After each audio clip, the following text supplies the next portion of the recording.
Writer's Block이라는 게 있습니다. 여러분 들어보신지 모르지만 글을 쓰는 사람이 딱 막히는 거예요. 예. 제가 이 이야기를 꺼내는 건 저도 마찬가지다라는 것을 말씀드리려고 그러는 건데, 제 설교를 한 번의 설교를 준비하기 위해서 많이 생각을 하고 하는데 어느 순간 탁 막혀요. 오늘 아침에 새벽에 일어났는데 그런 마음이 딱 있는 겁니다. 그래서 어떻게 해야 될까 답답한 마음이 있어가지고 이제 거실로 나가서 창문을 열었더니 시원한 바람이 들어오는 거예요. 와, 그런데 진짜 그 세포가 다시 살아난다라는 느낌이 뭔지를 새벽에 바람이 들어오니까 느끼겠더라고요. 그 전에는 어떤 마음이었냐면 비행기가 이륙을 하면 뜨잖아요. 하늘을 막 떴는데 착륙을 해야 되는데 착륙지를 못 찾는 거예요. 그래서 말씀을 준비했는데 이거 어떻게 마무리를 해야 하나 계속 그냥 공중에만 떠 있는 그런 상황이었는데 찬바람이 확 들어오니까 제가 바로 착륙지를 찾은 게 아니라 이 바람 하나로 내 정말 세포가 살아나는 것처럼 그렇게 나의 마음과 상태를 바꾸실 수 있는 분이 하나님이시구나 그런 생각을 하면서 이건 내가 애쓸 문제가 아니구나, 하나님께서 하시리라, 그런 마음을 갖고는 거실에 있는 의자에 드러나서 좀 더 잤어요. 아침에 다시 정리를 하고 나왔는데 그렇게 마음이 편할 수가 없습니다. 참 우리는 많이 애써요. 정말 애쓰고 더 애써야 되고 더 준비하고 더 해야 된다고 하지만 때로는 우리가 우리 자신을 내어놔야 될 때가 있구나라는 생각을 하게 됩니다. 여러분이 연구를 하건 아니면 직장에서 일을 하시건 어떤 때는 정말 하나님께 다 맡기고 하나님께서 이끄시는 것을 정말 다른 어떤 날보다 충만히 그렇게 느끼시는 그런 기회들이 좀 많았으면 하는 생각이 듭니다. 그래서 지금 이륙했어요. 언제 착륙을 할지 어떻게 될지는 모르겠습니다. 근데 제가 바라는 것은 하나님께서 여러분의 마음 심령 가운데 다 착륙지를 정해 놓으시고 한 곳을 예비하셨다라는 마음이 듭니다. 오늘 착륙지에 안착하는 하나님의 말씀을 여러분 각자가 받아가셨으면 좋겠습니다. 다윗이 광야로 들어갔습니다. 지난주에 광야 얘기를 했습니다. 그리고 오늘은 광야 얘기를 안 했으면 좋겠는데 오늘도 광야 얘기입니다. 여러분 광야가 그렇게 쉽게 빨리 끝나지 않습니다. 아멘. 네, 힘들지만 다윗의 걸음처럼 우리도 꾸준히 인내함으로 같이 걸었으면 좋겠어요. 다윗이 광야로 들어갔습니다. 그리고 얼마 지나지 않아 작은 산을 오르게 됩니다. 그 산의 이름은 감람산입니다. Mount of Olives라고 되어 있고 여러분 감람산은 예수님도 오르셨던 산이잖아요. 다윗도 한참 전에 그 산을 오릅니다. 한 800m 정도 된다고 그래요. 높은 산은 아닌데 그 산에 들어가는 다윗과 그 행렬 일행들의 모습이 이와 같습니다. 다윗이 감람산 길로 올라갈 때에 그의 머리를 그가 가리고 맨발로 울며 가고 그와 함께 가는 모든 백성들도 각각 자기의 머리를 가리고 울며 올라가리라. 머리를 다 풀어헤치고 얼굴을 다 가리고 그리고 맨발로 올라가요. 여러분 왕으로서 가졌던 그 모든 영화는 온데간데 없습니다. 그리고 심지어 울기까지 합니다. 그러면서 그 길을 올라가고 있습니다. 그 위대했던 다윗 왕 어디로 갔습니까? 지금은 그저 목숨을 부지하기 위해서 도망가는 처량한 한 늙은이의 모습으로 변해 있습니다. 오늘 본문은 다윗이 처량하게 올라갔던 감람산을 내려오면서 만나게 되는 두 사람의 이야기가 담겨 있는 본문입니다. 정말 몸과 마음이 피폐해질 대로 피폐해진 다윗 앞에 차례대로 두 남자가 등장합니다. 과연 그들은 다윗과 어떤 만남을 갖게 되는지, 그리고 그 만남 이후 다윗이 내린 결정들이 어떤 것들이었는지 한번 알아가 보도록 하겠습니다. 다윗이 마루턱을 조금 지나니 무비보셋의 종 시바가 안장 지운 그 두 나귀에 떡 200개와 건포도 100송이와 여름 과일 100개와 포도주 한 가죽 부대를 싣고 다윗을 맞는지라. 첫 번째 사람은 시바라고 불리는 사람입니다. 성경은 그를 무비보셋의 종이다라고 소개하고 있습니다. 무비보셋이 누군지 기억하시죠? 네, 미소로 답을 하셨습니다. 모르신다는 얘기죠. 자, 무비보셋이 요나단의 아들이었습니다. 요나단의 후손을 찾다가 결국은 찾는데 이 무비보셋이 다리를 저는 사람이었어요. 이유가 그가 어렸을 때 유모가 돌보다가 도망가는 일이 있었어요. 그렇죠? 그러다가 아이를 떨어뜨리죠. 그 이후로 이 무비보셋이 장애를 갖게 되었습니다. 그런데 그 무비보셋을 다윗이 찾죠. 그리고 그를 정말 친아들처럼 자기의 식탁 위에 초대해서 친아들같이, 그리고 그의 할아버지였던 사울이 가졌던 모든 땅을 다 돌려줍니다. 그 사람이 무비보셋인데 이 무비보셋의 종이 나와서 다윗을 맞이합니다. 그런데 그냥 온 것이 아니라 막 나귀 그리고 이런 음식들을 바리바리 다 싸가지고 맞이해요. 자, 그 모습을 딱 보고 다윗이 제일 먼저 무슨 생각을 했을까요? 정말 무비보셋이 의리 있구나. 내가 정말 이렇게 어려울 때 나를 기억하고 종을 보내서 이렇게 나에게 선한 일을 행하는구나, 이런 생각을 했을 겁니다. 그렇죠?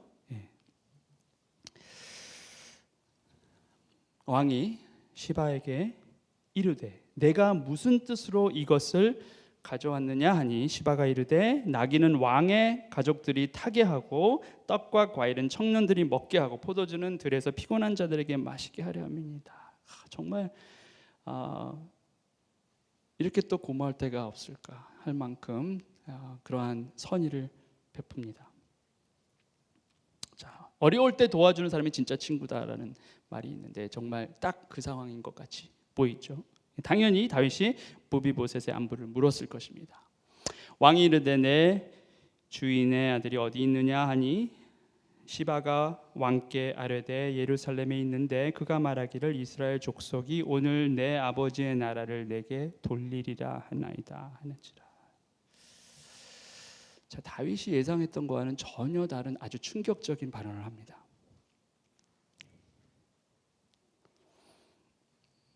무비보셋은 오히려 예루살렘에 그대로 있고, 그리고 지금 그가 생각하는 것은 예전에 할아버지가 잃어버렸던 그 땅, 다윗이 왕좌를 차지하고 빼앗겼던 것을 다시 찾아오겠다, 이런 식으로 말했다는 거예요.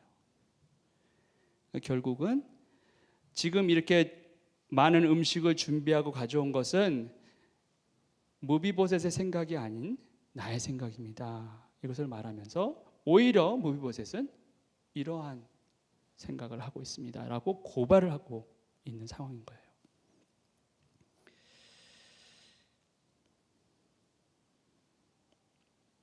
그런데 문제는 이게 정말 사실이었을까? 지금 무비보셋의 종 시바의 이야기만 듣고 있습니다. 다른 사람은 또 무비보셋의 입장은 전혀 모르고 성경은 이것에 대해서 설명하고 있지 않습니다. 이것의 진위는 지금 이 장이 아닌 19장에 가서 밝혀져요. 그 19장에는 어떻게 되어 있는지 이렇게 설명하고 있습니다. 사울의 손자 무비보셋이 내려와 왕을 맞으니 이 왕은 다윗이죠. 다윗이 다시 압살롬 죽음 이후에 예루살렘으로 황궁하게 되죠. 이제 그때 무비보셋이 왕을 맡습니다. 그는 왕이 떠난 날부터 평안히 돌아오는 날까지 그의 발을 맵시내지 아니하며 그의 수염을 깎지 아니하며 옷을 빨지 아니하였더라. 예루살렘에서 와서 왕을 맞을 때 왕이 그에게 물어 이르되 무비보셋이여 내가 어찌하여 나와 함께 가지 아니하였더냐 하니 대답하되 내 주 왕이여 왕의 종인 나는 다리를 절무로 내 나귀의 안장을 지워 그 위에 타고 왕과 함께 가려 하였더니 내 종이 나를 속이고 종인 나를 내 주 왕께 모함하였나이다. 내 주 왕께서는 하나님의 사자와 같으시니 왕의 처분대로 하옵소서. 이것이 진짜 일어났던 일인 거죠. 결국은 간단히 말하면 시바가 그의 주인이었던 무비보셋을 속인 거죠. 오히려 그것을 기회로 삼은 거예요. 자기의 유익을 위하여 잘못된 사실로 고발했던 거죠. 그런데 다윗은 그 시바의 고발을 곧이곧대로 그냥 믿어버립니다.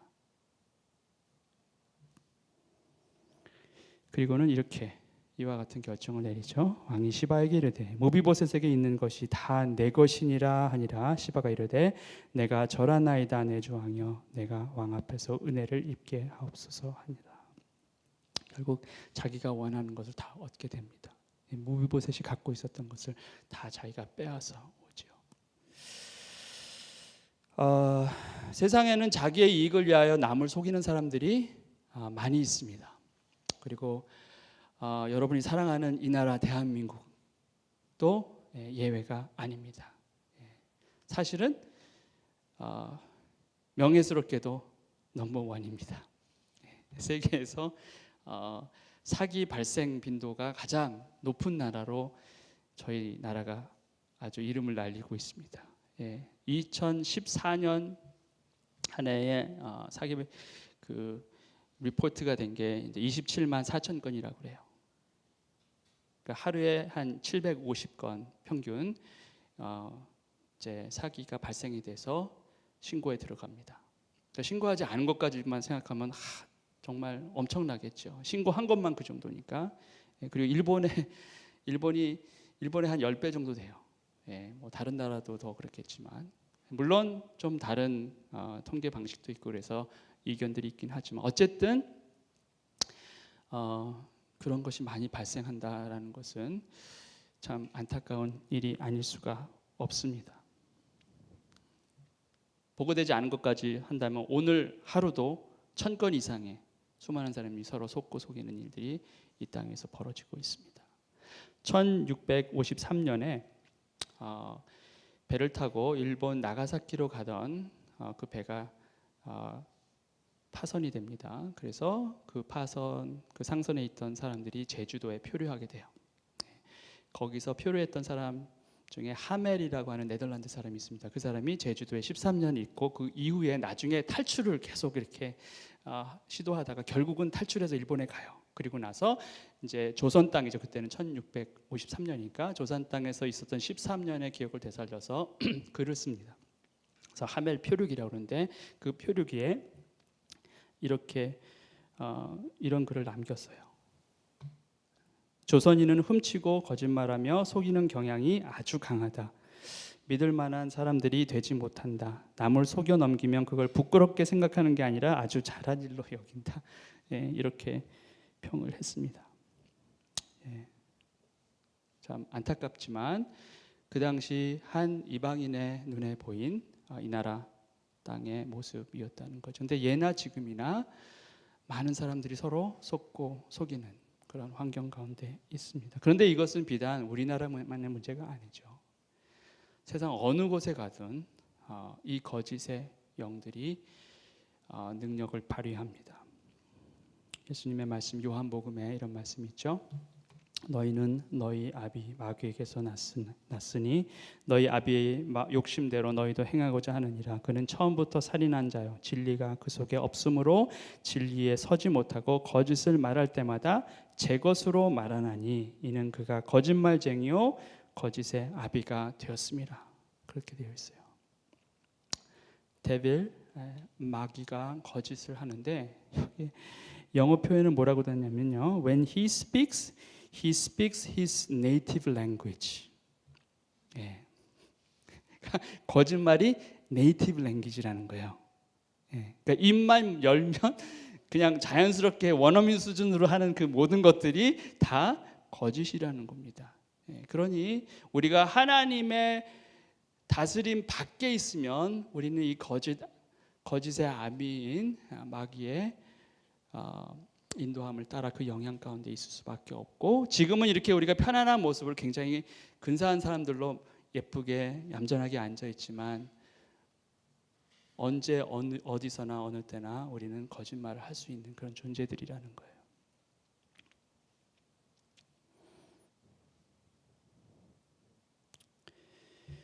예, 우리의 네이티브 랭귀지가 거짓말이 아니길 정말 바라는데 세상은 그렇게 어둡습니다. 다윗을 속인 시바는 곧 우리의 모습입니다. 우리 모두가 피할 수 없는 현실이라는 거죠. 나의 이익을 위해서라면 다른 사람이 어떤 어려움에 처할지 잘 알면서도 우리는 거짓말을 할 수가 있습니다. 지난 주일에도 말씀드렸지만 정말 사람은 믿을 만한 존재가 되지 못합니다.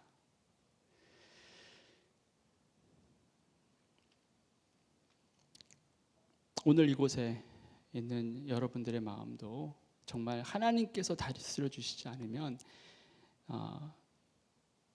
아무도 장담할 수가 없어요. 우리가 항상 선하고 옳고 바른 결정들, 정직한 생활을 할 수 있는가? 우리 스스로 할 수가 없습니다.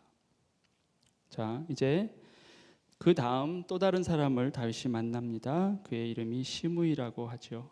다윗 왕이 바후림의 이름에 거기서 다윗의 친족 한 사람이 나오니 게라의 아들이요 이름은 시므이라. 그가 나오면서 계속해서 저주하고 또 다윗과 다윗 왕의 모든 신하들을 향하여 돌을 던지니 그때 모든 백성과 용사들은 다 왕의 좌우에 있었더라. 자, 이 사람은 등장하면서부터 욕하고 막 비난하고 저주를 퍼붓고 그리고 막 돌을 던지는 사람이에요. 정말 특별한 캐릭터의 사람들만 다윗이 만납니다. 자, 이유가 이렇습니다. 시므이가 말하죠. 시므이가 저주하는 가운데 이와 같이 말하니라. 피를 흘린 자여 사악한 자여 가거라 가거라. 사울의 족속의 모든 피를 여호와께서 내게로 돌리셨도다. 그를 위하여 내가 왕이 되었으나 여호와께서 나라를 내 아들 압살롬의 손에 넘기셨도다. 보라, 너는 피를 흘린 자이므로 화를 자초하였느니라 하는지라. 다윗이 피 흘린 사람이라는 거예요. 그것도 사울과 그의 가족들에게 정말 피를 보인 사람이다라고 그렇게 주장하고 있어요. 사실이 아니죠. 특별히 다윗은 사울을 칼을 댄 적이 없습니다. 그리고 사울의 자손들 요나단과 무비보셋을 오히려 더 선대했지 악하게 한 적이 한 번도 없어요. 그래서 사실은 이러한 비난을 저주를 들을 때 다윗에게는 억울한 일이었겠죠. 내가 사울과 사울 가족에게 한 일은 이런 일이 아니었는데, 그렇죠? 자, 그때 다윗 왕 옆에 있었던 아비새가 끼어듭니다. 스루야의 아들 아비새가 왕께 여짜오되 이 죽은 개가 어찌 내 주 왕을 저주하리까? 청하건대 내가 건너가서 그의 머리를 베게 하소서 하니. 자, 오히려 그의 신하가 분노합니다. 어떻게 이렇게 말도 안 되는 거짓으로 왕을 저주합니까? 내가 가서 제가 다 해결하겠습니다. 그런 얘기죠. 자, 여러분은 만약에 여러분의 신하가 그런 그냥 울분에 차서 한다 그러면 어떻게 하겠습니까? 정말 너밖에 믿을 수 없구나. 그렇게 하겠습니까? 다윗이 이렇게 반응합니다. 왕이 이르되 수리아의 아들들아 내가 너희와 무슨 상관이 있느냐? 그가 저주하는 것은 여호와께서 그에게 다윗을 저주하라 하심이니 내가 어찌 그리하였느냐 할 자가 누구겠느냐. 보세요. 우선 첫 번째, 이건 내 문제가 아니다라고 얘기를 하는 거죠. 그리고 두 번째, 하나님께서 하신다라고 얘기를 하고 있어요. 자, 이것을 한 번만 얘기하는 게 아닙니다. 그 다음도 보세요. 또 다윗이 아비새와 모든 신하들에게 이르되 내 몸에서 난 아들도 내 생명을 헤아려 하거든 하물며 이 베냐민 사람이라 여호와께서 그에게 명령하신 것이니 그가 저주하게 버려두라. 혹시 여호와께서 나의 원통함을 감찰하시리니 오늘 그 저주 때문에 여호와께서 손으로 내게 갚아주시리라 하고. 자, 다시 한번 다윗은 이 시므이의 저주가 여호와 하나님으로부터 온 것이다. 여호와 하나님께서 그에게 명령했고 지금 이 시므이는 그 명령에 따라서 하는 것뿐이다. 그래서 leave him alone 그래요. Let him curse. 저주하게 하라. 그렇게 말하고 있습니다. 자, 다윗이 광야의 땅에 들어가고 감람산을 그렇게 울며 머리를 다 풀어헤치고 그렇게 안타까운 마음으로 산을 오르고 내려가면서 그의 영성이 조금씩 회복이 됩니다. 그리고 지금 당장 일어나는 현실에 그의 눈이 가 있는 게 아니라 이 현실과 역사를 주관하시는 하나님에게 그의 눈이 가기 시작해요. 현상에 집착하지 않습니다. This is not real. That is real. That is God. 그가 지금 회복되고 있는 거예요. 순순히 받겠다는 거죠. 이것은 This is God doing, not him. So I just receive it as it is. 하나님이 하시는 일이니 내가 뭐라고 할 것이냐. 그만두어라. 가만히 놔두어라. 그렇게 말하고 있습니다. 그리고 혹 나의 원통함을 하나님이 아시고 오히려 나에게 은혜를 베풀지 어떻게 하겠느냐 이런 식인 거예요. 그가 정말 모든 것을 내려놓는 모습을 보이고 있습니다.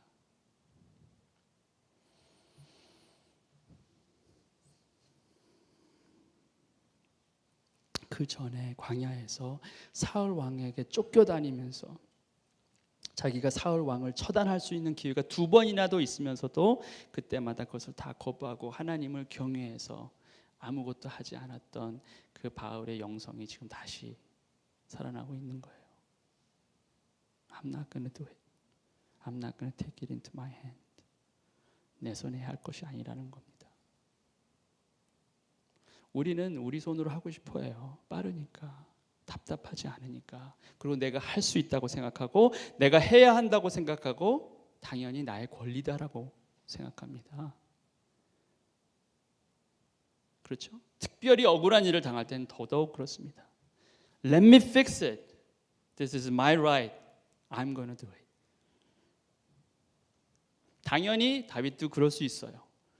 그리고 그냥 쉽게 문제를 해결할 수 있습니다. 아비새한테 가서 내가 원하는 대로 하거라 했으면 그냥 끝날 일이었어요. 그러나 그렇게 하지 않습니다. 여전히 하나님께 내어드리고 있어요. Let him take care of it.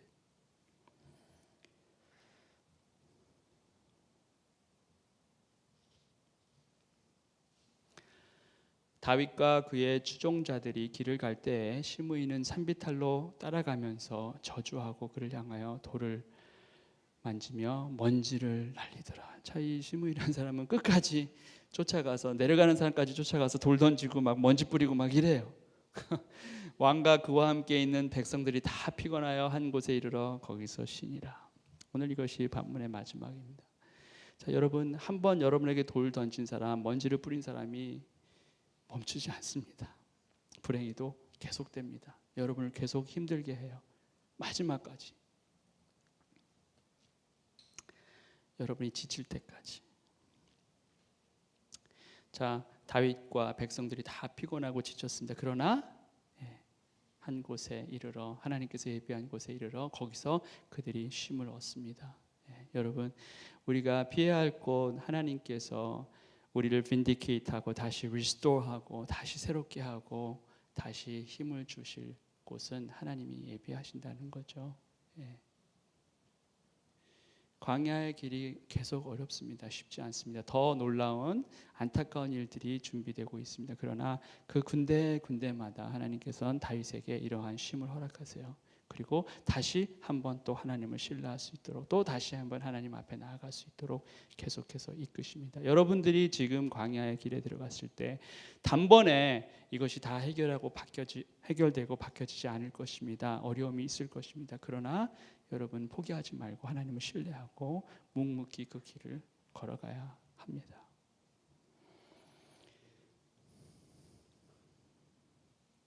오늘 여러분의 삶은 어떻습니까? 누구를 속이거나 누구로부터 속았습니까? 네, 표정을 보니까 누구를 속인 일보다는 속은 일이 더 많은 표정들로, 네, 일부 예배랑 거의 같은 표정이세요.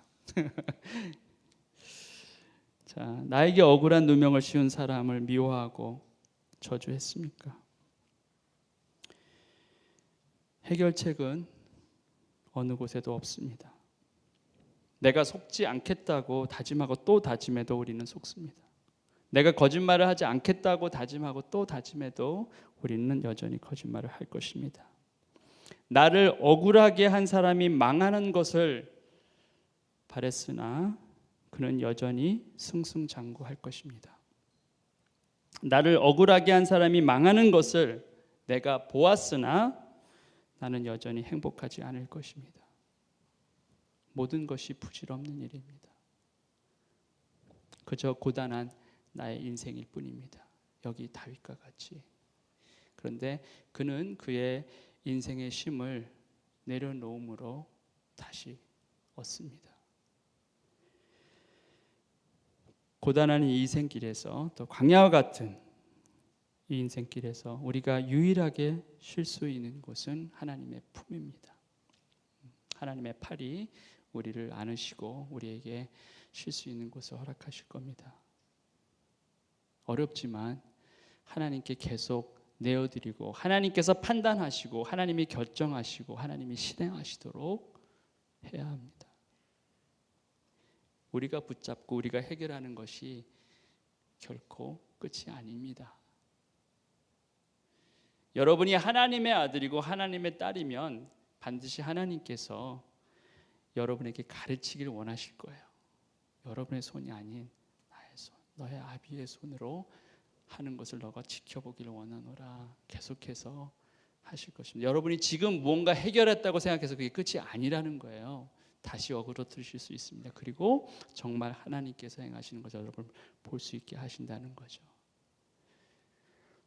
다윗도 오랜 경험을 통해서 그가 한없이 많이 낮아져서 이제 그러한 깨달음을 얻고 점점 하나님께 내어드리고 있습니다. 물론 다윗의 인생이 이걸로 끝난 건 아니에요. 여전히 계속해서 시행착오를 겪을 것입니다. 그러나 오늘 다윗은 또 한 번 하나님 곁으로 한 걸음 더 가까이 가게 된 것입니다. 저와 여러분의 삶도 그러한 삶이 되기를 하나님께 더 내어드리고 이 광야의 길을 묵묵히 하나님을 신뢰하고 걸어가기를 주님의 이름으로 축원합니다. 기도하시겠습니다.